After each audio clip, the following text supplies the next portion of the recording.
It was a rainy Sunday morning in Chicago, and most of the city was still asleep or buried under thick blankets. But inside the old stone walls of St. Mary's Church, soft hymns floated through the air like whispers of hope. The pews were half empty, except for the far left corner, where a young woman in a tattered sweater sat quietly. Her baby, wrapped in a faded pink blanket, nestled against her chest. She looked fragile, like a forgotten page in a book no one read anymore. Her name was Eliza Monroe, 23, barely surviving on minimum wage, and living in a rundown motel with mold on the ceiling. She had no family, no friends, no one except her baby girl, Hope. Her daughter had been born premature, and every breath she took reminded Eliza of how fragile life could be. That same morning, across town in a penthouse wrapped in glass and steel, Alexander Stone, the billionaire CEO of Stone Tech Industries, sat alone at a mahogany dining table. His assistant had laid out an immaculate breakfast, but Alexander hadn't touched it. His eyes stared blankly at the skyline. Another award sat on the counter. Another empty congratulatory letter. Another day with no one to share it with. He had money. He had power. He had everything except peace.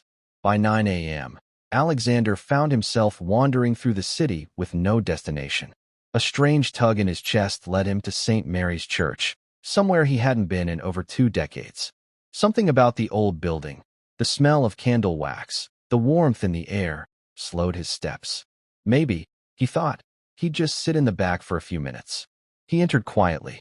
No one noticed.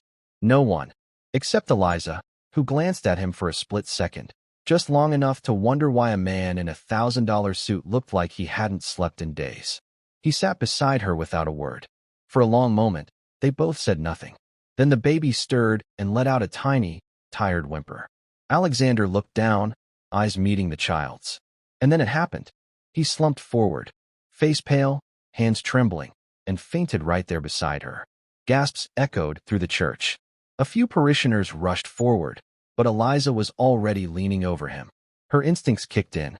She laid him on the wooden pew, checked his pulse, then gently held his head. "He's breathing," she whispered. When he came to a few minutes later, his eyes flickered open and locked onto hers.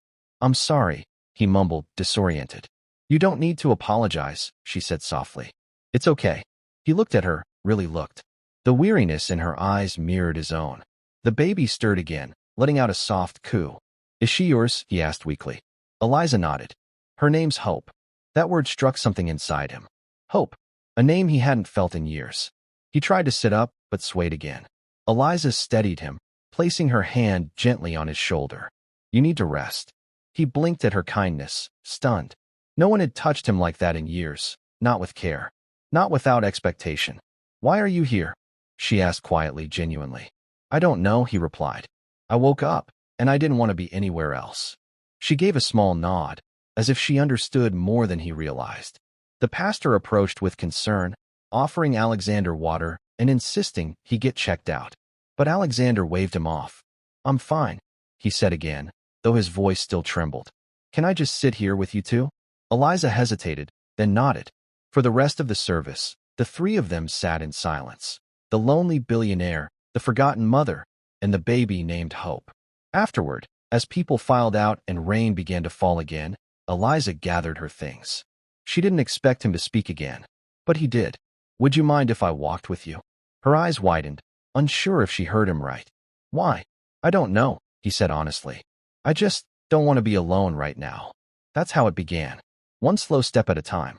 Down the sidewalk, past shuttered shops and puddle-stained roads.